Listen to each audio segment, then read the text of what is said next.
good morning! Ngayong araw na to ay day off uli namin. Hi! Ako nga pala ay isang domestic helper na nagtatrabaho ngayon dito sa Hong Kong. Good morning! Akala ko uuwi yung mga amo ko ng Sunday. Wala pa man Sunday, umuwi na sila. Nandiyan na sila kagabi. And then, pagkarinig ko na pagdating nila, parang I'm not happy ba? I don't know why, pero iba talaga yung feeling ko na sa mga amo ko after namin nag-away ng amo kong lalaki. I don't know. Iba na yung feeling ko sa kanila. So, dahil nga day off namin today, lumabas ako as in, nag-alarm ako ng, dumating kasi sila mga around 12 ng hating gabi. Tapos, nung narinig ko sila, nag-alarm na ako ng 5:30. Eksakto pa na hindi pa ako nakakaligo. So, pagkagising ko ng 5:30, sabi ko, paano to hindi ako naligo kagabi? Naligo pa rin ako. Dahan-dahan lang, tapos nakaupo ko dun sa toilet ko. And then, pagkaligo ko, nag-decide na ako na magbihis para lumabas ng maaga.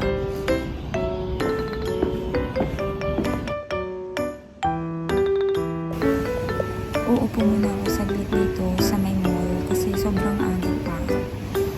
6 o'clock pa lang. Ang usapan namin ng mga kasama ko is mga 8 o'clock. So, maaga talaga ako. Maaga akong lumabas kasi biglang dumating yung mga amo ko kagabi.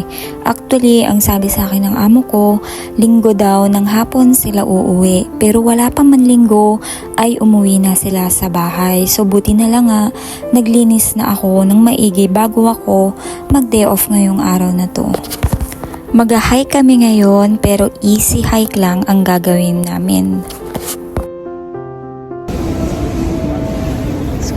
Sakal ako sa suot kong jacket. Sobrang kapal. Tapos nilalamig pa rin ako. Dito pa lang ay nagkita na kami ni Mami sa MTR. Sabay kaming pupunta doon sa iba naming mga kasama. Yung pupuntahan pala namin ay malapit lang dun sa tinitirhan ng dalawa pa naming mga kasama. Ang meeting place pala namin ay dito lang sa Longping dahil malapit lang dito yung pupuntahan namin. Nag-aantay na lang kami dun sa iba pa naming mga kasama para makapunta na kami dun sa place na napag-usapan namin na pupuntahan ngayong araw na to. Pagdating nga pala dito ni Itay ay nag-usap-usap na agad kami na maglakad papunta dun sa bus station na sasakyan namin patungo dun sa pupuntahan naming place para sa araw na to. Bago nga pala kami magkita-kita ngayong araw na to ay napag-usapan na namin kung ano yung mga dadalhin ng bawat isa para mapagsalu-saluhan namin habang nagpipiknik kami doon sa pupuntahan namin. Pagkasakay namin sa bus ay nag-umpisa na kaming magkulitan. Ganito na talaga ang style namin kapag magkakasama.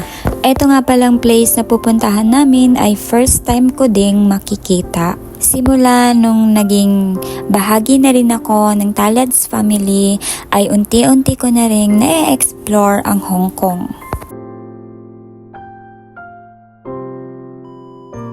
Nakarating na kami sa destinasyon pero maglalakad pa kami mismo papunta doon sa place kung saan kami mag-hike.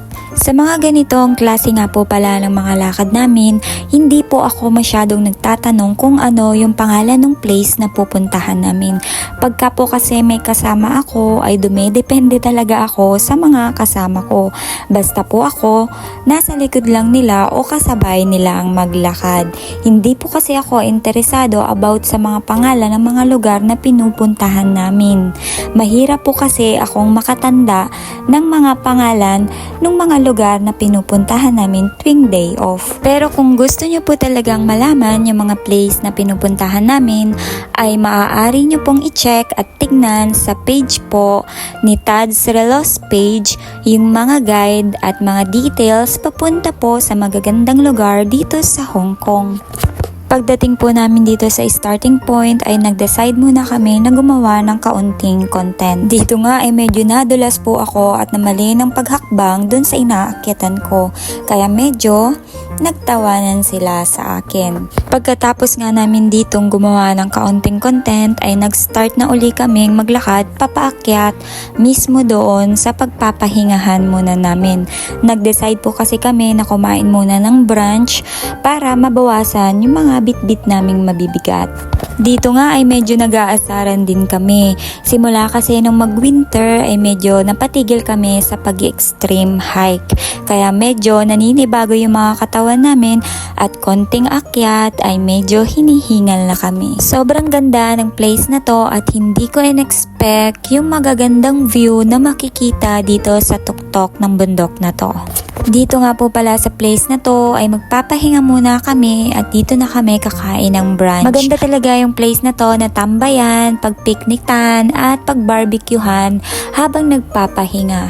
Dito pa lang sa bungad, sobrang ganda na. Marami kayong choice na pwedeng gawin. Pwede kayong mag-picnic, pwede kayong mag-barbecue, pwede kayong maglakad-lakad kasama yung family, boyfriend and girlfriends, friends. Siguro pati yung aso pwede atang ilakad dito. I'm not sure. Pero sobrang ganda po talaga nung place. Nakaka-refresh yung paligid, yung huni ng mga ibon. As in, sobra nakaka-relax. So dahil nga content creator, kailangan namin gumawa ng mga content. Dito na rin namin naisip na gumawa ng mga videos at kumuha ng mga picture na maaari namin ma-share sa inyo.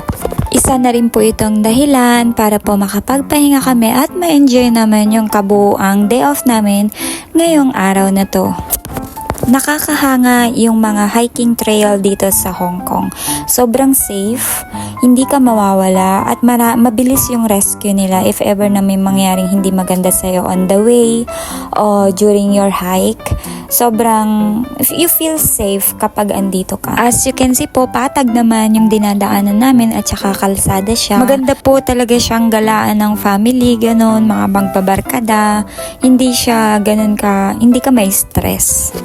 On the way na kami papunta doon sa unang destination na pupuntahan namin. Yun nga is yung Taitung Sweet Gums. Habang nasa daan kami ay nagkukulitan na kami at nag-aasaran. Hi guys! Welcome to my vlog! Oh, char! Punta kami sa Sweet Gums. At saka sa Uy, ang ganda. Parang plastic, oh. 1,000 Island. Maganda yung flower niya. Siguro nabibenta to kasi hinarangan. Parang plastic. Oh, parang siyang icing sa cake na flower. Pasensya na po kayo sa aming kasama. Ganyan lang po talaga siya magkwento. Parang laging galit.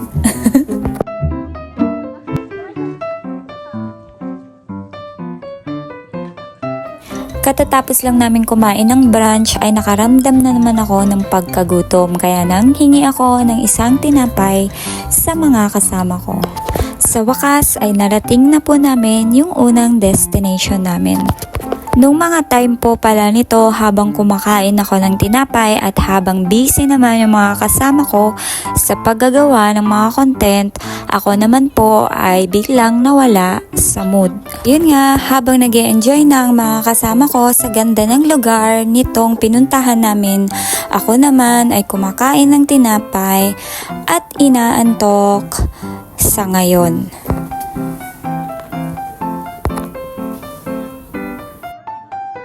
Pero syempre dahil nga sa maganda yung place, ginawan ko ng paraan para maibalik ko yung sigla ko kaninang umaga. Habang naglalakad nga ay inaaliw-aliw ko na rin ang sarili ko sa mga nakikita ko. Bago kami pumunta dito, kumain kami ng munggo. Ngayon para na akong lambot na lambot. Hi! Kung alam ko lang na nakakaano ang munggo, hindi na ako kumain. Nakakapanglambot ang munggo. Ang ganda po ng place, 'di ba? Nakaka-relax. Dito po 'yan sa Hong Kong. Kung ready ka na po para ma-experience itong fall colors dito sa Hong Kong, well, Sweet Gum Wood sounds like something out of a fairy tale. And in many ways, during the winter months, these woods in Taitung within Thailand Country Park, Hong Kong, transform into a truly magical and breathtaking sight. So paano po ba yan? Magpapahuli pa po ba kayo? Tara na!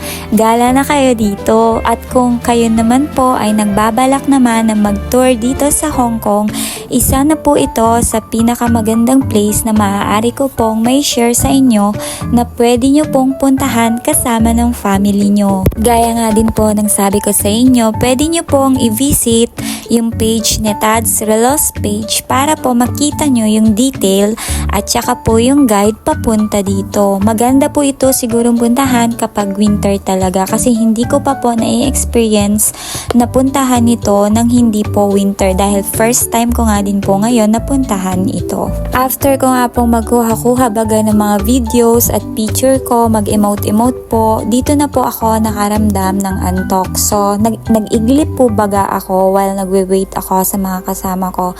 And then, ginising po nila ako para po pumunta naman kami sa kabilang side kung saan nyo naman po makikita ang Thousand Island dito sa Hong Kong. Ito naman pong next na pupuntahan namin ay yung tinatawag nilang Tai Lam Chung Reservoir. Ito po nga po balang Sweet Gums at saka ito pong Thousand Island ay the same lang ng place pero medyo malayo po yung lakarin. Iyon po yung na-experience ko. Kaya experience nyo na din po para ba pantay-pantay tayo. As you can see nga po, hirap na akong umakyat dito kasi nga po nakain po kami ng munggo. Hindi ko rin po inakala na utot ako ng utot dito. As in.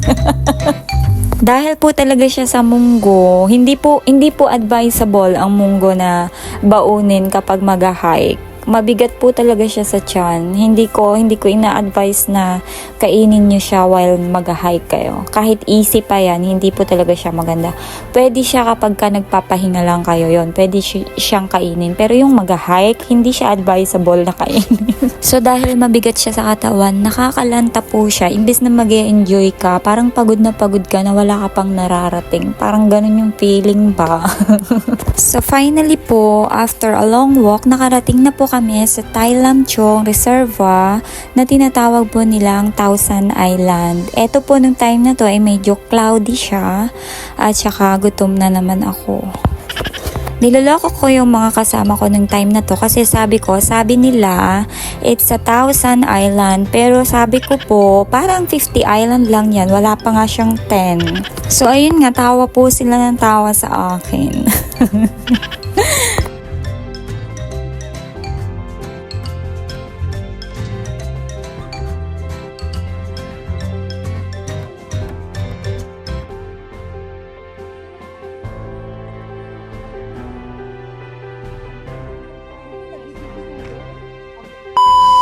So ayun nga po, pagkatapos namin gumawa ng mga content sa taas at i-enjoy yung mga magagandang view na nakikita doon sa pinuntahan namin sa taas, sa Thousand Island, ay nag-decide na po kami bumaba at mag-start na pong maglakad dahil ang dinig ko po ay medyo malayo itong lakarin na to.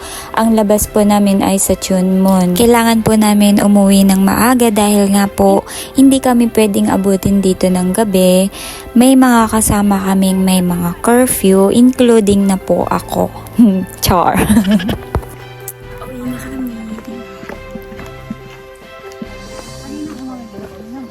Ay, may naman ko kanina din siya. Yung kanina, binuksan.